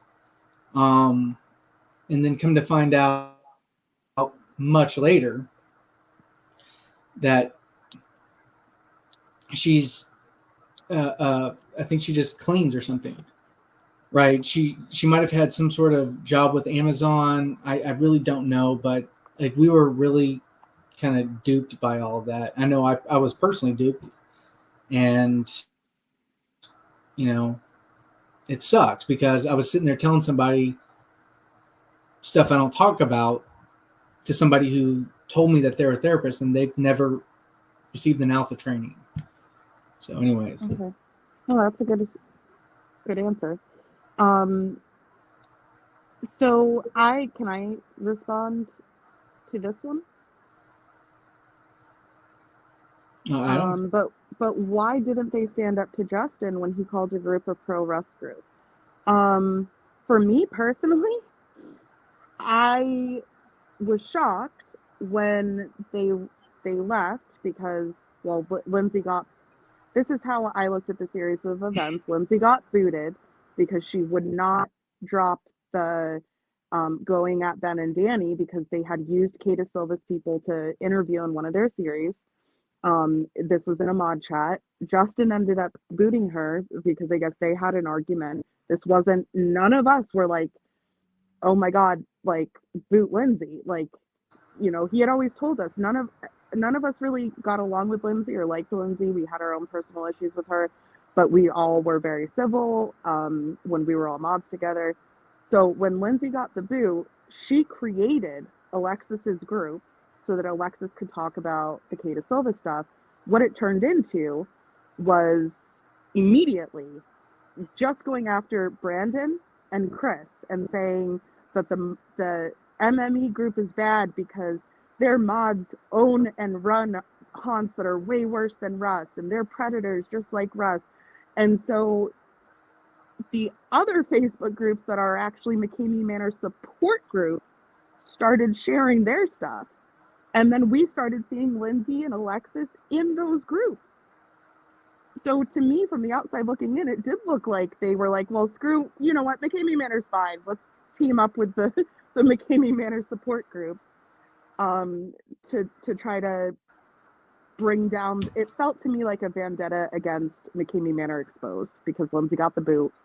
And so who do we go after? Brandon, because of his connection with Kata Silva. I think it's also important to say this too. And we all didn't, it wasn't even a conspiracy or anything like that to boot Lindsay. Like, we all just saw a message one day from Justin that said, like, Lindsay's gone, or she's gone, or something like that. And then he just started sending a ton of screenshots. So we didn't know that she was booted until it was over and done with, Okay. Yeah, this should probably be addressed, because I know I talked to Danny a little bit too about the situation. The first thing I can say is that there are, how many victims of McKamey Manor are there, would you say? Can we even count them? It's null and void if that's a point that you're going to. No. No, we can't count them. No. Okay. So there's countless victims of McKamey Manor. McKamey Manor was the subject of their docu-series. Mm-hmm. Okay. Kata Silva. Are there other victims other than Alexis? I haven't heard of any. Okay. So victims, no. I'd say there's one or two people that just don't like them for other personal reasons outside of the show. Right. Who don't like them because of personal reasons outside of the show. But So if they're doing this YouTube series, and it's much like with McKamey Manor Exposed, and the reason why we didn't want to dive into Kata Silva stuff on McKamey Manor Exposed, it's not to take away that you are a victim or that you feel you were victimized at Kata Silva's. It's not to take away from that. It's that that's one situation that takes a lot of explaining to do. Oh, good. Look who you have here now. That's hilarious. Okay, so that's one situation, right? That is that they 100% not true. That is a flat out lie that I can. Well, if we want to talk about more things that aren't true, We'll talk about him later. That is ridiculous. I sent you guys a screenshot that said I would just ignore it. And I'm seeing these gifts and that coming in, and thank you all so much. I do appreciate Bunnies, Stacy. Thank you, Pink. Again, thank you. I just don't want you to think that we don't see these. There's just so many going by right now. Yeah, but thank you all. Jeff, thank you. I just want to defend Danny and Ben because they got a lot of hate for like essentially ignoring her, but they don't. It's their prerogative. They didn't want to get dragged into a rabbit hole. Nobody. If Brandon talked to Danny, like, what did you talk to Danny about? Because when I talked to him, I said, like, I didn't lie. I didn't say any. I said I don't know a lot about Alexis, but I know that she had a bad experience at Kata Silvis. I don't know all the details about it. As far as I know, it was more of it was a personal thing. She had some drama with a guest actor there.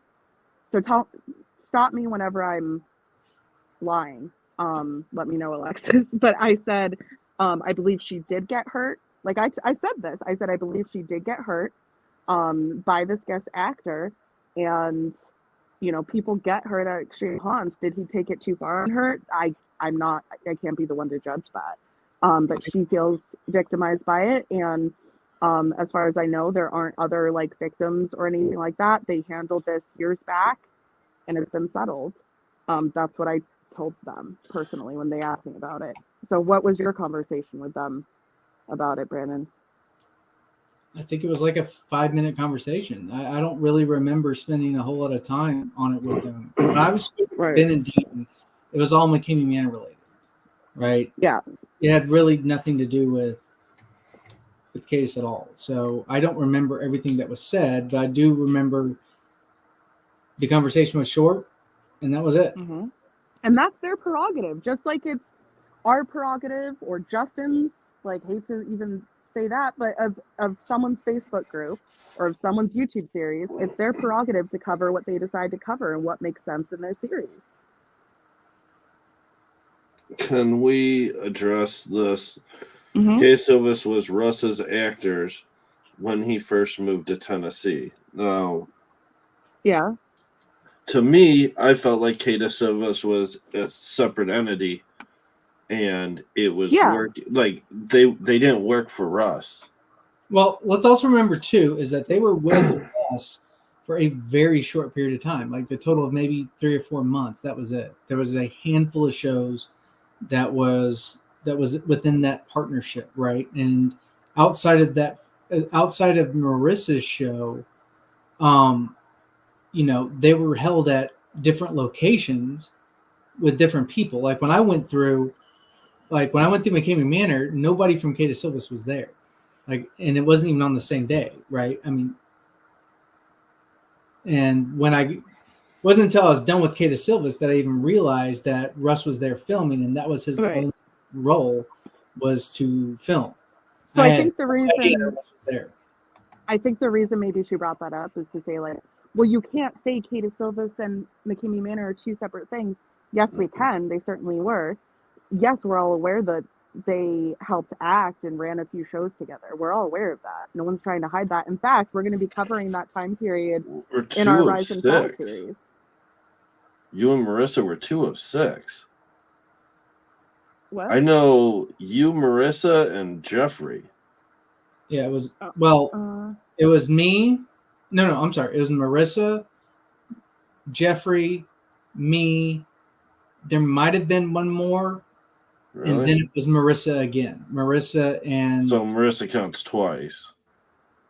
Yeah, but here's the deal. That show didn't really go anywhere. Like I think the Cadis, and again, Marissa can answer this question better than I can from my memory of when all that happened. Again, I was just a fan back then, but I think it was that show that was one of the catalysts of the split of Kata Silvis and the Gaming Mirror. It was, I mean, there's several reasons, but that was one of them, right? Because Kata showed up and they didn't even. Oh no, it was Potato, then Marissa and the other person. But no, Case like showed up, said hi, we're not doing this, and left. Like, Right. But my question is why, and Rec Club too, like why are we, like I said, Chris and Brandon and I in our Rise and Fall series that we're doing, once we get to that year, we're 100% going to cover those tours, and we're going to talk about Kata Silvis, just as far as their connection that they had at the time, and then they walked away, and why, you know. But why is that point being made over and over again? So just real quick, B's D's, Stacy again, Jeff, and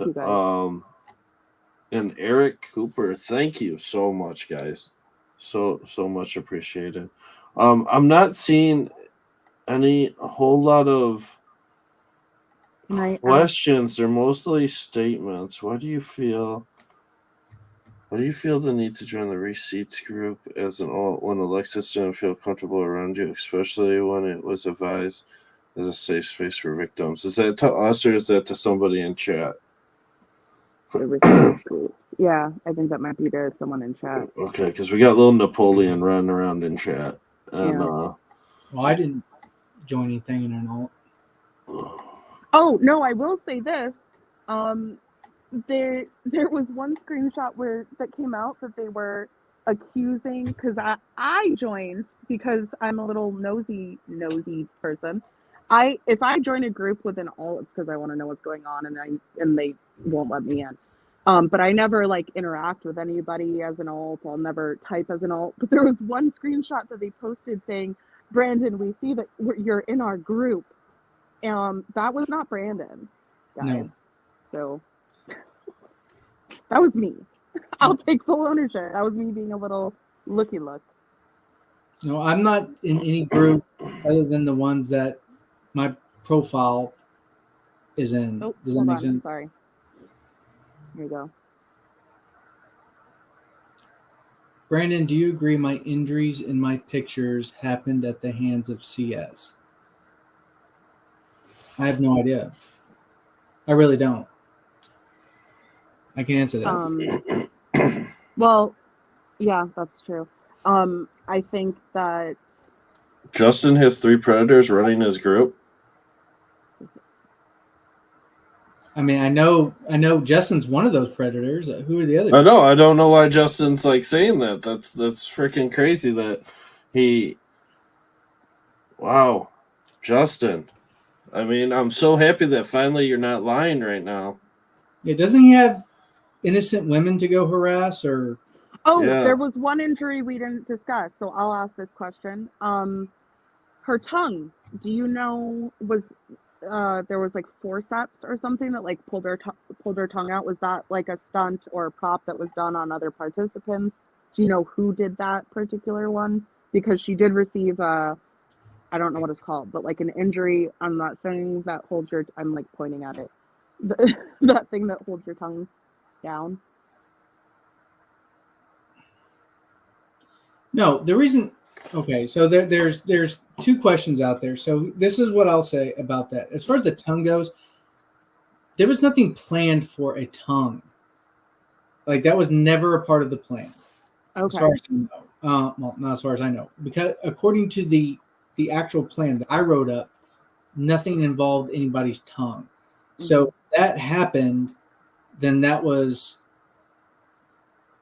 like that happened outside of anybody's approval or okay. Right. And I can't say definitively that it didn't happen. I won't say definitively that won't happen because I've also heard that, you know, one of the people there used a airsoft. Was it airsoft gun? Yeah, airsoft gun. Yeah. And that was told not to happen.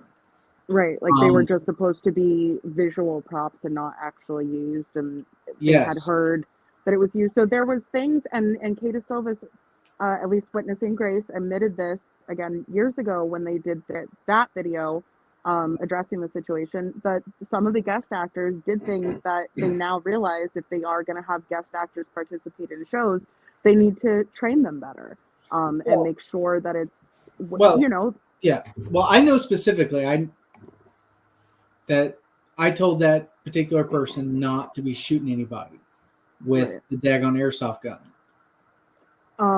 And like Holly said earlier, she said a lot of people get injured at extreme hunts. So injuries, as far as injuries go, they're typically superficial injuries. You guys should see some of Brandon's photos. I've seen plenty of them. Go to the Fear Experiment website. Go look under gallery. You'll see. Yeah. It's very typical to get bruises, cuts, scrapes. Well, hey, so Chet asked me to do this, so.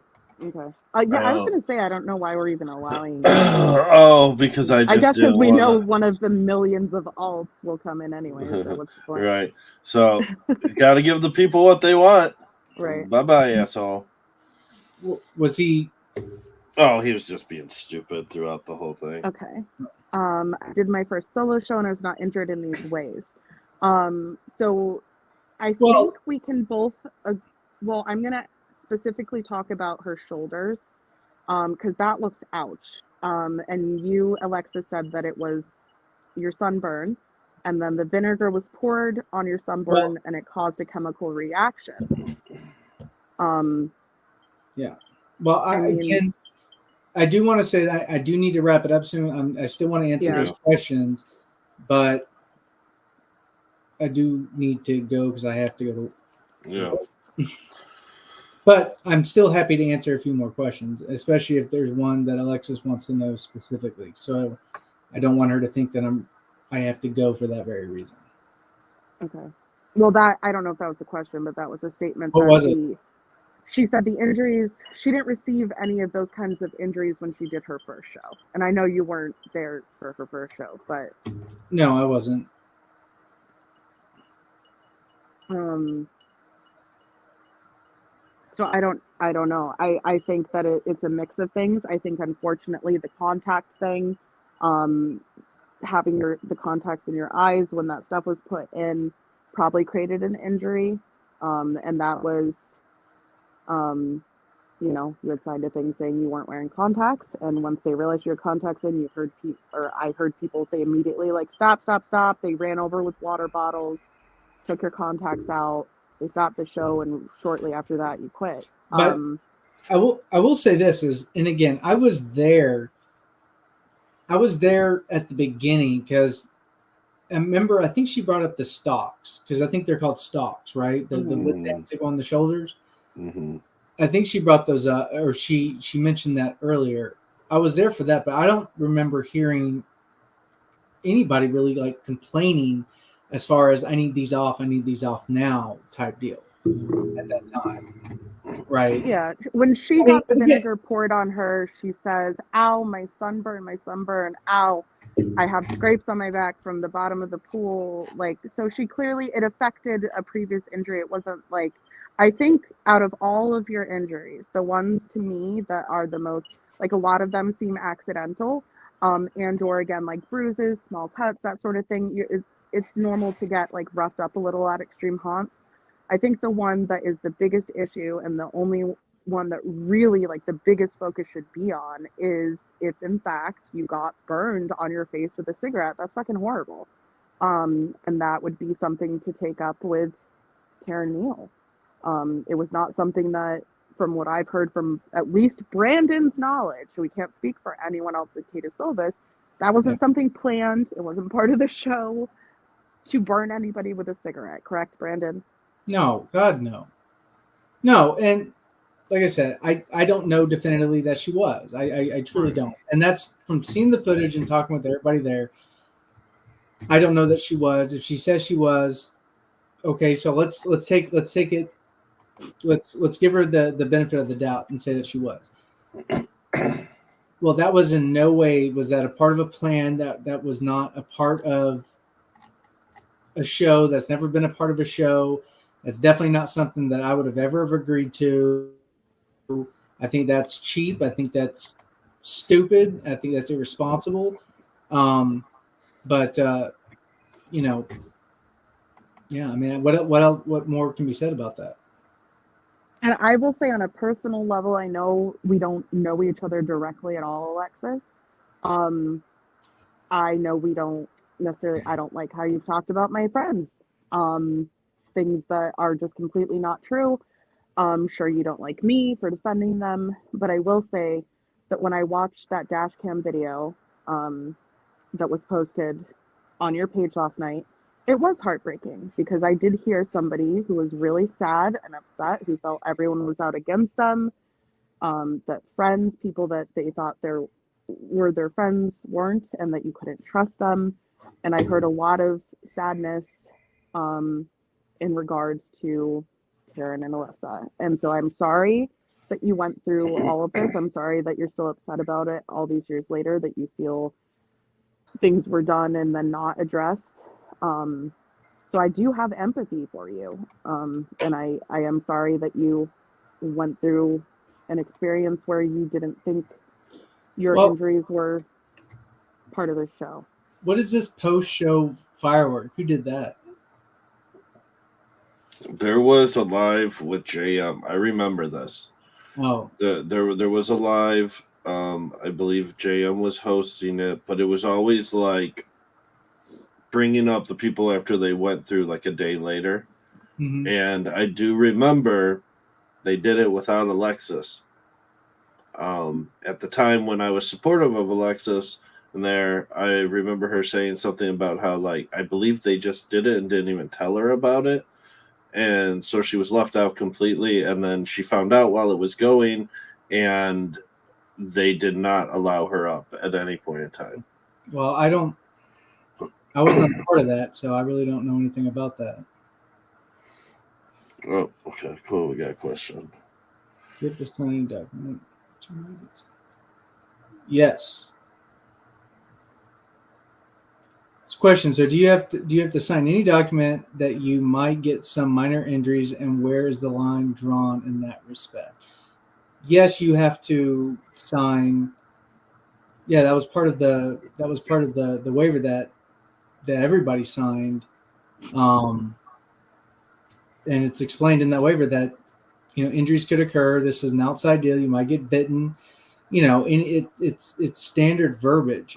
And where is the line drawn in that respect? Help me understand that part of the question. Maybe like, does it say you might sustain these injuries, but you won't sustain a cigarette burn? You know what I mean? Like maybe that's what it means. I mean, like, I don't know. Yeah. I guess,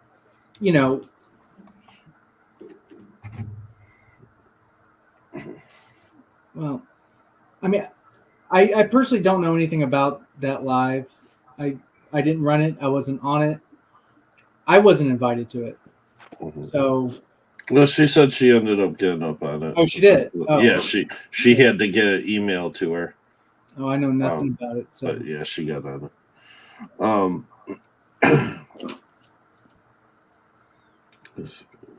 Okay. So I think the questions have pretty much slowed down. Yeah. And we're hitting 2 hours. You're tired. We've addressed the stuff. It was supposed to be 1 hour. But... Yeah. So I want to just once again thank everybody for tuning in. I hope this answered most of your questions. We are not going to be talking about this in the group. The group still became a manor, and that's the focus. Alexis has her group to talk about this, and if the conversation wants to be talked about more about this, then you can find her group and go and talk there about it. Can I say something too? Yeah. I just want to address Alexis. Alexis, you are an incredibly strong person. You're from... Sorry, I'm not sure about that. I'm sorry. Oh my God. Alexa, stop. I'm sorry. Okay, can I start over? Yeah. Yes. What? trying to- I just realized that Alexis. Yeah. Oh my God. All right, let him that talk. was- Okay. I'm sorry. So, and I was trying to be, yeah. Alexis, you're an incredibly strong person. You know, Sorry, I don't know that. Don't say her name. Don't say her Okay. name. She I knows just, who- you're yeah, an we know when incredibly you're talking. strong person. You did amazing that night. I understand that you feel like something happened to you. You know, I apologize that you specifically feel that way. I know that was never the intention. There was never a cabal or a conspiracy against you. From my perspective, I can guarantee you that from my perspective at that time. I wasn't aware of any of that outside drama at that time. I will say this, you're not blocked. I don't have you blocked on, I think, anything. You have my phone number. You have my email address. You have Messenger. At any time, you can contact me if you want to. You don't have to, but if you want to. And I'm definitely not going to try to pressure you into that. And I don't want it to come across that I'm trying to pressure you into that. But, at the end of the day, some of those comments that you made, not that you made and that your family made, I feel is extremely inappropriate, especially and completely uncalled for, given that I've never done anything to you. But I wish you all the best. I still don't have hard feelings, and it is what it is. But this is the last time I'm probably ever going to speak about this again. So, Wow. Thank you. Oh, someone had asked why you took the live down that you did with Alexis, Chris, but I don't think you did. Wasn't that? I think she even addressed that. Wasn't that on Lindsay's panel? Yes. Yeah, that was I didn't have that was when I was between channels, so I didn't have a platform, and Lindsay had the polygraphers, which from my knowledge, somebody that was one of the polygraphers deleted all those videos. I don't know. I wasn't a part of them. I only came up for a couple of panels, but that those were not my lives. I was just there. Yeah, members is hold on. I'll pin it. Yeah, it's gonna happen. So we're gonna wrap up here. Yeah, We're gonna do it still? yeah, we committed. We committed. Okay, All I'm sad right. Brandon can't be here for it, but Yeah. you'll be here in spirit, Brandon. Yeah, I've got stuff to do. So. Okay. All right. Well, Brandon, thank you for sharing your piece. Everybody, thank you for tuning in.